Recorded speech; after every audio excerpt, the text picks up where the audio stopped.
बड़े धक्के खाए, नाइंसाफ़ियाँ सही हैं।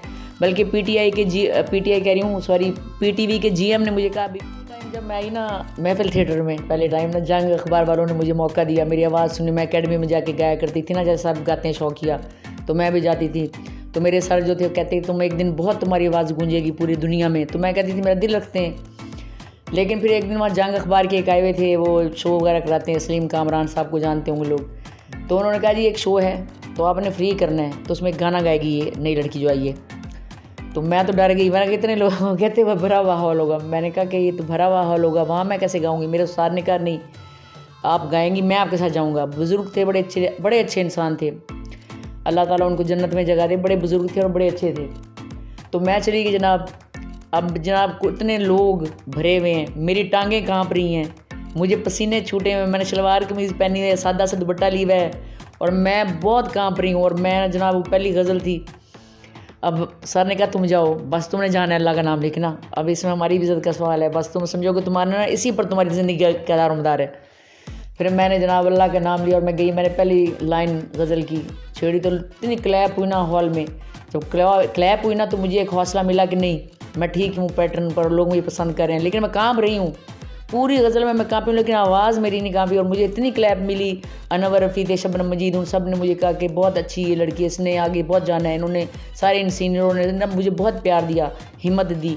और उसके बाद फिर मेरा सफ़र शुरू हो गया। उस्ताद कौन है, किसको अपना उस्ताद मानती है कि मेरा ये उस्ताद है, मैंने इनसे सीखा और यही मेरे वो थे उस्ताद रब्बानी साहब थे। उनका वैसे इंडिया से ताल्लुक़ था लेकिन वो रहते यहाँ थे। बस वही उन्हीं से मैंने जो कुछ यानी कि सीखा या जो गाती रही वहाँ जाकर, बस उसके बाद तो कोई नहीं फिर।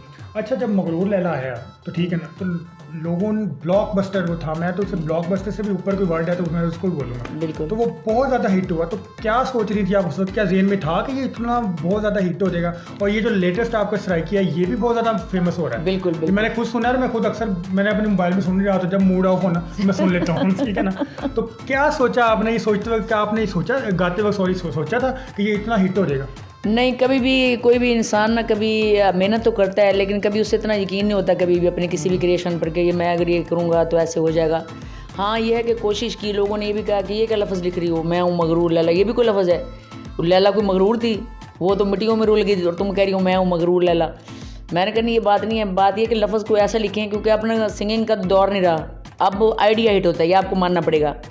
और जितने भी सिंगर वैसे बड़े अफसोस से कहना पड़ा समेत मेरे, अब हम सिंगिंग नहीं करते बल्कि हम आइडियाज़ हमारे चलते हैं। हम जो आइडिया लिखते हैं, जैसे अब मैं हूँ मगरूर लैला आइडिया है, इसमें गायकी का कोई मसला नहीं है, ठीक है। तो अब आइडिया बिकता है, तो फिर मैंने उस पर लिखा तो लोगों ने कहा बड़ा अजीब है, बड़ा ये है, बहरहाल। लेकिन मैंने कहा कि नहीं, मैं ये लिखूँगी, ये कोशिश करूँगी। ट्रैक पुराना था अरेबिक सॉन्ग का, लेकिन उस ट्रैक पे फिर मैंने कहा कि ये रिदम बड़ा अच्छा है, तो उस रिदम पे फिर ये गाना लिखा और गाया। तो जब वो गाना मैंने रफली जाके कॉन्सर्ट्स में गाया बगैर अभी वीडियो के, तो इतना वो सुपर हिट जाता था, ऐसे लगता था जैसे बहुत ज़्यादा हिट हो चुका है गाना ना। फिर मुझे मेरे प्रोड्यूसर ने कहा कि जी हम इसका वीडियो बनाते हैं। चैनल STN के प्रोड्यूसर थे, उन्होंने कहा इसका वीडियो बनाओ। मैंने कहा क्या बनाना है, पता नहीं है हिट। कहते नहीं, तुम ना मेरे कहने पर ये रिस्क लो। तो उस महंगा वीडियो था काफ़ी। हम जनाब किला रोहतास गए, 2 ट्रक भर के गए जनाब, इतने सारे लोग अंदर, पुलिस वाले भी अंदर, सारा यानी कि हमला सब कुछ अंदर ही, क्योंकि ज़ाहिर है वहाँ जंगल था जहाँ पे सारी वो थी किला रोहतास में। तो बड़ी मेहनत जनाब हुई वहाँ पर। तो इंशाल्लाह ताला फिर उसके बाद अल्लाह ने हमें मेहनत का सिला दिया और वो गाना रातों रात जो है वो फिर। अच्छा, मगरूर लैला हिट हुआ तो उस मगरूर लैला के पीछे कोई मजनू पड़ा कि नहीं? मजनू तो बड़े हैं अभी तक वो मजनू, मगर वैसे हैं जो कि वो पैसे के वो पुजारी हैं और मेरी शोहरत के पुजारी हैं। तो मैं ऐसे मजनू को मजनू नहीं समझती और ना ही मैं ऐसे किसी आशिक को कोई आशिक समझती हूँ। मैं ये समझती हूँ कि टाइम बीइंग ये आपकी ज़ाहिरी पर्सनैलिटी से मुतासिर होने वाले लोग आपके फ़ैन होते हैं, इनसे ना ज़्यादा इनको दिल में जगह नहीं देनी चाहिए। क्योंकि इसलिए कि ये लोग आपको एक ना वो समझते हैं, बड़े मैंने अफसोस से कहना पड़ता है कि एक शो पीस समझते हैं, यानी कि उसके जज्बात को नहीं जानते। हमारे मुल्क में फ़नकार से मोहब्बत लोग करते हैं लेकिन उसकी इज़्ज़त नहीं करते। अच्छा, ये मुझे बताएं कि हमने नगमाना जाफरी को देखा हंसती मुस्कुराती खेलते हुए, बड़ा एक अचानक गायब हो गए, अचानक कट आउट हो गई। क्या वजह थी उसकी? फैंस परेशान हो गए, लोग परेशान हो गए कि इतनी सुरीली आवाज़ अचानक चुप क्यों हो गई? असल में जब मैं इस हालात में देखती हूँ, जब मैं कि मेरे साथ बड़ी यानी कि नाइंसाफ़ी हो रही है, जब मैं देखती हूँ, मुझे कई मेरे फैंस ने कहा जी आपको तो कोक स्टूडियो में होना चाहिए था, हमारे लिहाज से मेरे फैंस कहते हैं। तो मैंने उनसे कहा कि जी आपको ये नहीं पता कि ये सफ़र क्या होता है कोक स्टूडियो तक का। आप नहीं जानती, हम जानते हैं, मुझे खामोशी रहने दें। मैं बहुत स्ट्रेट फारवर्ड हूँ और मैं इतनी सीधी बातें नहीं करना चाहती ना। तो मैंने कहा वो आपकी ख्वाहिश है, आपकी मोहब्बत का एहतराम, लेकिन यहाँ तक पहुँचने के लिए बड़ी नाइंसाफ़ियाँ होती हैं। कोक स्टूडियो तक जाने के लिए ना, मैंने कहा आपको पता नहीं कि वो क्या कुछ वहाँ होता है और क्या होता है उसके बाद कुछ होता है। तो मैंने कहा मैं वो इंसान हूँ कि जिसने स्ट्रगल किया है, शॉर्टकट नहीं कोई इस्तेमाल किया। और इंशाअल्लाह ताला अल्हम्दुलिल्लाह कोई भी बंदा ये नहीं कह सकता कि मैंने पैसे लगा के शोहरत हासिल की है, या कोई भी मैंने कोई अल्लाह से डर के मैं कहती हूँ, मैं गुनाहगार इंसान हूँ, मामूली इंसान हूँ, लेकिन कोई इंसान ये नहीं कह सकता कि मैंने कोई शॉर्टकट दूसरा ऐसा इस्तेमाल किया है जिससे मुझे रातों रात शोहरत मिली है। मैंने बहुत धक्के खाए, बड़े धक्के खाए, नाइंसाफ़ियाँ सही हैं। बल्कि पीटीआई कह रही हूँ, सॉरी, पीटीवी के जीएम ने मुझे कहा बीबी जाएं, आपकी आवाज़ गाने वाली नहीं है, आप जाएं घर में जाके बैठें। और उन्होंने वो क्यों कहा, वो उसकी भी एक पीछे कहानी थी। तो मैंने उनसे कहा ठीक है, गुड बाय। आप तो खुदा नहीं ना, मुझे अल्लाह ने अगर इज़्ज़त देनी होगी तो कहीं से भी मिल जाएगी।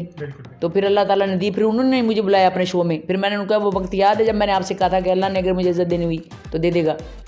तो फिर वो वक्त आया। सही बिल्कुल सही। अच्छा ये बताएं, फेस भी माशाल्लाह बहुत अच्छा है, बड़ा लगती भी आपने कभी फिल्मों की तरफ नहीं गया, ड्रामा फिल्मों में वो नहीं किया कभी आपने कि मैं यार ये भी जरा ट्राई कर लूँ? नहीं, सैयद नूर साहब ने मुझे बिल्कुल ऑफ़र की थी फिल्म में, लेकिन मैं ये समझती हूँ कि इंसान काम वो करे कि जिसमें ना उसकी इज़्ज़त हो। मैंने ये सोचा कि ऐसा ना हो कि मैं गाने भी गाने बहुत सारे हमारे यहाँ लोगों ने ऐसे काम किए कि वो सिंगर में भी हैं और यानी कि मॉडल भी बन गए, लेकिन वो जलील हो गए ना। तो वो उनकी कोई पहचान नहीं, ना वो सिंगर रहे, उसमें बड़े नाम है लेकिन मैं लेना नहीं चाहती, ना ही वो अदाकारा रही, ठीक है, वो पता नहीं क्या बन गई। तो बात ये कि हाँ मुझे शौक़ है कि मैं ड्रामे में काम करूँ, लेकिन वो खलीलुर रहमान साहब जैसा कोई अगर राइटर हो तो मैं ड्रामे में काम ज़रूर करूँगी। खलीलुर रहमान साहब क्यों? क्योंकि उनके एक तो मैं पर्सनैलिटी से भी मैं मुतासिर हूँ, उनकी जो उनके नज़रियात है ना, मैं उनसे बड़ी मुतासिर हूँ। जो उनके नज़रियात औरत के बारे में, मैं उनसे बड़ी मुतासिर हूँ। वो बिल्कुल मेरे वाले नज़रियात रखते हैं पाकिस्तान की औरत के बारे में जो मैं रखती हूँ। तो रोल कौन सा करना चाहेंगी? रोल कोई देंगे? रोल मैं किसी अच्छी औरत का करना चाहती हूँ, यानी कि उस औरत का कि जो एक माशरे में एक सही पॉजिटिव यानी कि औरत होनी चाहिए, उसका रोल करना चाहती हूँ। उस औरत का कि जिस पर बड़े जुल्म हुए हैं, जिसने आँख खोलते ही बचपन में अपने माँ बाप के घर से जुल्म देखा और मर्दों का मुकाबला किस तरह किया और किस तरह वो यानी कि चलते चलते कहाँ तक पहुँची और उसी मुआशरे ने उसे क्या क्या कहा और वही मुआशरा कैसे कैसे रंगों में उसके सामने आया। यानी कि मैं एक दर्दमंदी वाला रोल करना चाहती हूँ बस। अच्छा फ़र्ज़ करें सो के सुबह उठी संजय लीला भंसाली कॉल करे कि आ जाए मैडम, आज आ जाए शूटिंग करें मेरे साथ। नहीं, मैं नहीं। और छोटे करण जौहर फ़ोन कर दिया। नहीं, तो आप क्या उसको स्ट्रेट फॉरवर्ड जवाब दे देंगी या कहेंगी अच्छा मैं नहीं, मैं उनसे कहूँगी नहीं कि जब तक मेरी मुल्क की बका का मसला मैं नहीं करूँगी। करोड़ों रुपये ऑफर नहीं, मैं पैसे नहीं। अच्छा, यानी कि पाकिस्तानी, मैं सिर्फ अपने पाकिस्तान को वली दूंगी, ये नहीं कि मैं आपके सामने कह रही हूँ। मुझे कई ऐसी ऑफरें हो चुकी हैं, लेकिन मैंने उनको कबूल नहीं किया, क्योंकि इसलिए कि जहाँ पाकिस्तान के बंदे की कदर नहीं, इन्होंने हमारे आर्टिस्टों को कैसे निकाला वहाँ से।